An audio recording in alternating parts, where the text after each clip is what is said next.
Paano ba? 8 sikreto para bigla niyang malaman ang halaga mo. Once again, maraming salamat sa inyong patuloy na pagsuporta. Please like and share our videos and comment kung anong mga topics ang interesado kayong malaman. Back to our video. Sa ating number 1, maging totoo at tapat ka, lalo na sa kanya, anuman ang mangyari. Ang tao sa oras na lokohin mo, mahirap nang ibalik ang tiwala at pagmamahal. Dahil ang tiwala ay parang salamin. Kapag nabasag na, mahirap nang ibalik. At kung maibalik man, madalas may lamat na. Kaya kung gusto mo talagang makita ng partner mo ang totoo mong value or halaga, maging totoo at tapat ka sa kanya anuman ang mangyari. Sa abot ng makakaya mo ay pilitin mong maging bukas sa kanya, maging open. Tandaan mo, sa isang relasyon, ito ay isang parang kalsada. Two-way street ika nga. So dapat, meron kang mga bagay na kailangan ipaalam sa kanya. Iwasan mo ang pagsisinungaling. Huwag kang maging mapaglihim. Huwag kang matakot na magtago ng sikreto dahil kung talagang mahal ka niya, hindi ka niya basta-basta huhusgahan. Ito ang kadalasang hindi nagagawa ng bagong magkasintahan or isang bagong kasal. Nagkakataon kasi na nasanay sila sa meron silang mga kanya-kanyang paniniwala or pag-iisip or pinaplano na nasa kanilang pag-iisip lamang or sinasarili lamang. Tandaan mo, pag ikaw ay sumabak na sa isang relasyon, kailangan buo ang loob mo na ipaalam sa kanya kung ano ang iyong saloobin. At syempre, para naman may idea din siya kung ano ba talaga ang nararamdaman at tumatakbo sa iyong isipan. Number 2, ibigay mo ang pagmamahal at pag-aalaga ng higit pa sa inaasahan niya. Kapag mahal natin ang isang tao, kusa itong lumalabas kahit hindi natin ipilit. Ika nga, meron kang tinatawag na love language at yan ay lumalabas ng kusa. Kapag mahal natin ang isang tao, gagawin natin ang lahat para lamang hindi nila tayo iwan. Kaya kailangan magkaroon tayo ng kusang palo or initiative. Itong mga bagay na ito ay kusa namang lumalabas kapag alam mong mahal mo talaga ang taong kasama mo or kapartner mo. Sabi nga nila, deliver more than what is asked from you. So, sa mga bagay na ganyan, talagang kailangan magkaroon ka ng idea kung ano ba talaga yung mga bagay na pwede mong maitulong sa kanya, pwede mong maiparamdam sa kanya, at pwede mong mga masabi sa kanya. At ang sumunod naman ay kung gusto mo talagang manatili ang partner mo sa iyo, iparamdam at ibigay mo nga naman ng buong buo ang pagmamahal mo. Tulad ng kanina, ipakita mo ng higit pa sa inaasahan niya. Sa ganitong paraan, maaaring mahumaling siya sa iyo at mahirapan siyang iwan ka. Marirealize niya na hindi na siya makakahanap ng katulad mo dahil naiiba ka sa lahat. Number 3, ingatan mo ang mga gamit niyang mahalaga sa kanya. Ang mga personal na gamit natin, hindi ba't palagi natin itong iniingatan? Minamahal natin ang mga gamit natin na para bang ito lamang ang mahalaga sa mundo. Ito kasi ang ilan sa mga paraan para iparamdam mo sa kanya na tunay na nirerespeto mo siya at binibigyan mo ng halaga kung ano man ang meron siya. Kahit sabihin mong mga material na bagay, ay hindi man ito pangmatagalan or dapat dumarating ka sa punto na hindi ka masyadong attached sa mga bagay-bagay, intindihin mo na iba ang pananaw at pakiramdam mo sa partner mo. Kaya importante na kung ano man ang meron siya, pagkaingatan at yun ang ilan sa pinakamagandang paraan para maiparamdam mo sa kanya na may value siya sa'yo at may value ka rin at nirerespeto mo siya. Kasi ganun din sa pag-ibig. Kung gusto mong makita ng taong mahal mo ang totoong halaga mo, Siyempre, kailangan pahalagahan mo rin ang kanyang mga pagmamayari or pag-aari ng mga gamit. Ingatan mo ang mga kagamitan na meron siya, gaya ng pag-iingat at pag-aalaga mo sa kanya. Tsaka tandaan mo, hindi lang naman ang katauhan niya or ang personalidad niya ang tinanggap mo. Tandaan mo, magkasalo na kayo sa lahat ng bagay the moment na pinili nyo na ang isa't isa. Ika nga, mas malalim na ito kaysa sa pagkakakilanlan nyo lamang. So, kailangan tanggapin mo at ingatan ang lahat ng meron siya. Number 4. From time to time, syempre, ilibre mo siya. Titreat mo siya at iparamdam mo sa kanya na very special siyang tao. Kasi tayo nasa modernong panahon na kung saan pantay-pantay na ang kasarian. Pwedeng manlibre at gumastos si babae or ang girlfriend mo, ang iyong partner, para sa lalaking mahal niya. Pero syempre, sabi nga nila, iba pa rin kapag ikaw na bilang lalaki is pinaparamdam mo sa kanya na kaya mong siyang pasayahin, kaya mong ibigay sa kanya yung mga bagay na gusto niya, kahit hindi naman palagi, kahit paminsan-minsan lang. Kasi hindi naman porket lalaki ay lagi siya nang gagastos at mag-i-initiate. Kasi hindi naman porket lalaki ay siya lagi ang magsisilbi or alam mo yon, kadalasan nga kasi lalong-lalo na sa unang panahon, 'di ba? Ah,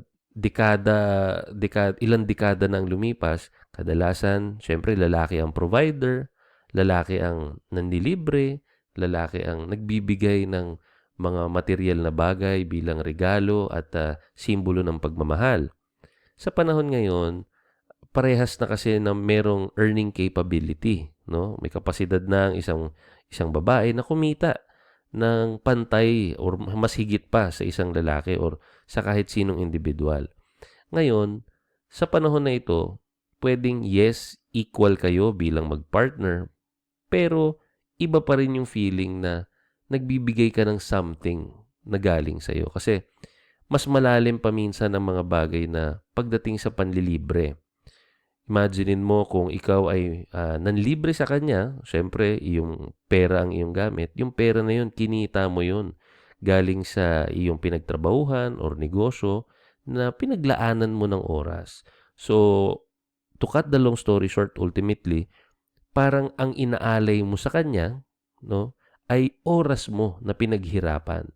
At alam ko na darating yung time na pag ginawa mo yun, ay ma-appreciate din niya. Kung talagang gusto mong makita ng partner mo ang halaga mo, hindi man masama na regaluhan mo siya paminsan-minsan or ilibre mo siya ng pagkain na gusto niya. Marami kasing mga tao na kadalasan ang iniisip ay kailangan bilan ko siya ng mamahalin. Kailangan dito tayo kakain sa talagang fine dining. Sa totoo lang, maraming nagkakaroon ng misconception tungkol sa mga ganon or maling paniniwala. Maaari mo namang iparamdam sa kanya na ilibre mo siya kahit sa mga simpleng mga bagay lang. Kung kayo ay naghahanap buhay at sabay kayong sumasakay ng mga pampublikong sasakyan, pwedeng ilibre mo siya sa kanyang pamasahe. Pwedeng minsan kumain kayo sa labas kahit hindi naman sobrang mahal.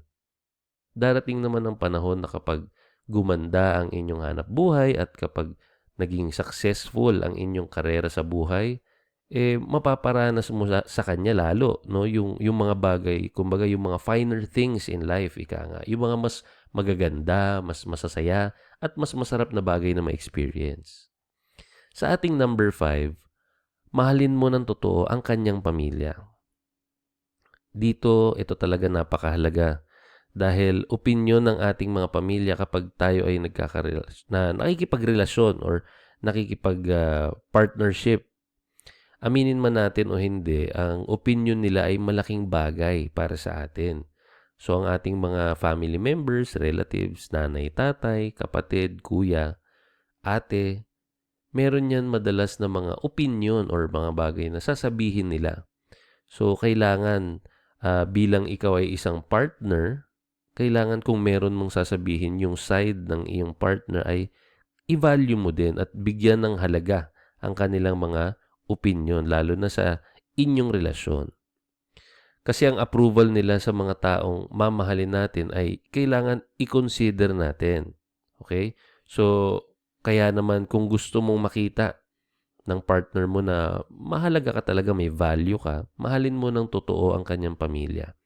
Madalas makikita mo or mapapansin mo sa ibang mga relasyon or siguro sa mga kakilala ninyo na sobrang close, no? Sobrang close nung mga tao na 'yun sa partner nung kanilang sa kanilang yung family nung kanilang partner. So, kung i-imagine mo, the more na mas close sila nung pamilya nung kanyang partner, the more na mas welcome at mas magaan ang loob ng kanyang partner. At darating sa punto na parang part ka na rin ng family ng iyong partner. So pag dumating yung panahon na gano'n ay talagang halos imposible na kayo ay maghiwalay dahil meron ng timbang, kumbaga mas malalim na ang inyong pinagsamahan. Dahil hindi lang basta relasyon ninyo ang nabuo, kundi relasyon din ng iyong sarili sa kanyang pamilya. At siyempre, para umabot ka sa ganung punto, kailangan makisama ka. Pakitunguhan mo ng maayos ang pamilya niya, irespeto at igalang mo ang pamilya na katulad din siyempre nung paggalang na gusto mong maranasan na manggagaling sa kanya.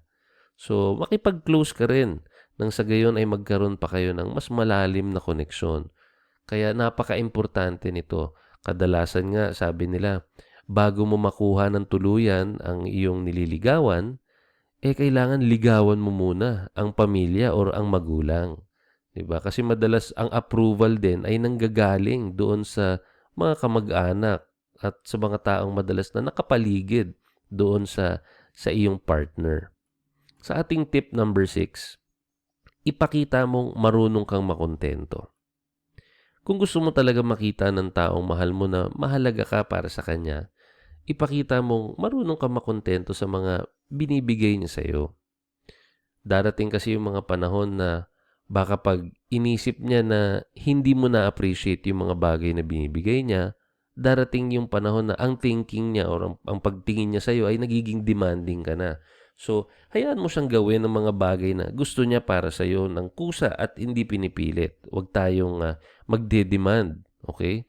Kasi iyan yung ilan sa mga nakakalungkot, nakaka-disappoint ay yung merong ibinigay sa'yo or merong ginagawa para sa'yo na yun ay gesture niya ng kanyang pagmamahal, yun nga lang, meron ka pa ring comment na sana ganito yung ginawa mo kasi kulang ng ganito, dapat ganito. So, as much as possible, maganda na kung ano man ang ibinibigay niya, let's appreciate. Maging grateful tayo. Magkaroon tayo ng gratitude attitude. Ayan. So, gayon din, kung matututo kang makitungo, kailangan matuto kang mag-thank you, magpasalamat. Kasi ang mga simpleng salita ng pasasalamat, yan yung pinakamadaling paraan para maparamdam mo sa kanya na na-appreciate mo yung mga ginagawa niya para sa iyo. Kasi malaking bagay yun para sa kanya. Ibig sabihin lang na yung mga ginagawa niyang efforts ay talagang sulit. Kumbaga talagang worth it. Kasi sabi nga nila, kung meron kang taong pagbibigyan at yung taong pinagbigyan mo ay, alam mo yun, parang hindi satisfied, ang daming sinasabi, may komento pa, may mga bagay na pinupuna pa yung mga pagkukulang doon sa binigay, in short, nagrereklamo, darating yung panahon na magsasawa silang magbigay dahil kung hindi naman namin nami-meet yung expectations or yung mismong happiness, level of happiness mo, parang mawawalan sila ng gana, ika nga. At syempre sa ating tip number 7, palagi mong sabihin na mahal mo siya. Importanteng importante. Ika nga nila, kulang ang salita kung walang gawa. Pero wala rin ang lahat ng gawa kung hindi mo naman sinasabi, kung hindi ka rin nagsasalita. Importante na aside from action, syempre kailangan sabihin mo din, maging vocal ka rin. So, sa mga panahon na ipapakita niya sa'yo, na talagang pinaparamdam niya sa'yo na mahal ka niya. So, aside from sa pagpapasalamat at pagbibigay ng papuri sa mga bagay na ginawa niya, masarap din sa pakiramdam ng iyong partner na marinig niya na maraming salamat at pinaparamdam mo sa akin yung pagmamahal. At dahil dyan, mahal na mahal din kita. Napakasarap sa tenga ng mga ganong klaseng salita na may pararamdam mo sa kanya na grateful ka, thankful ka, and at the same time, mahal na mahal mo siya for doing that. Kahit na gaano mo man ipakita ang iyong mga kilos na mahal mo siya, may mga tao pa rin na gustong naririnig. So, yung taong mga ganon ay importante na nare-reassure mo. No? Binibigyan mo sila ng reassurance na mahal mo sila. Kasi minsan ang akala natin, ginawa ko na to para sa kanya, ito na yung ginawa ko, but parang hindi pa rin siya masaya. Baka kulang lang ng salita, kulang lang ng pagpapaalala na ng simpleng I love you, simpleng mahal kita. Sa mga ganong klaseng bagay ay talaga nakakagaan ng loob. Ayan. Kaya, so, yan yung mga bagay na kailangan magawa rin natin bilang ka-partner. Okay. So, darating yung time kasi marirealize nila ang halaga mo, tulad ng ginugol mo, na mabigyan mo ng value yung sarili mo to the point na ma-appreciate ka niya at hindi sasagi sa isip niya na maghiwalay kayo or iwanan ka niya. Kasi kung araw-araw mo sasabihin sa kanya na mahal mo siya, sasanayin mo siya palagi na naririnig ito, eventually, mapagtatanto niya na talagang totoo ang sinasabi mo at nakikita niya naman sa actions mo, nagtutugma. Kumbaga, araw-araw kung sasabihin mo sa kanya, everyday ina-assure mo siya na mahal mo siya, makukumpleto ang araw niya. At syempre, sa ganitong paraan, kapag hindi kayo magkasama, walang duda na mamimiss ka niya, hahanap-hanapin ka niya sapagkat kulang ang araw niya kapag hindi niya ito naririnig. So sa ating number 8 or ang ating last, ipaalala mo sa kanya kung paano kayo nagsimula. Kung magkukwentuhan man kayo, ipaalala mo sa kanya kung paano kayo nagkakilala, paano kayo nagsimula, balikan nyo lagi, balikan nyo yung mga masasayang alaala, balikan nyo yung mga panahon na yung tipong nagsisimula pa lang kayo mag-usap, yung mga bagay na kung saan kayo unang kumain, saan kayo unang lumabas, nag-date, kailan yung inyong first kiss, yung mga bagay na nagbibigay kilig sa atin. Kasi sa ganitong paraan, malalaman niya ang tunay mong halaga dahil nakikita niya na bihira na lang sa panahon ngayon ang makatagpo ng taong pipiliin ka sa araw-araw.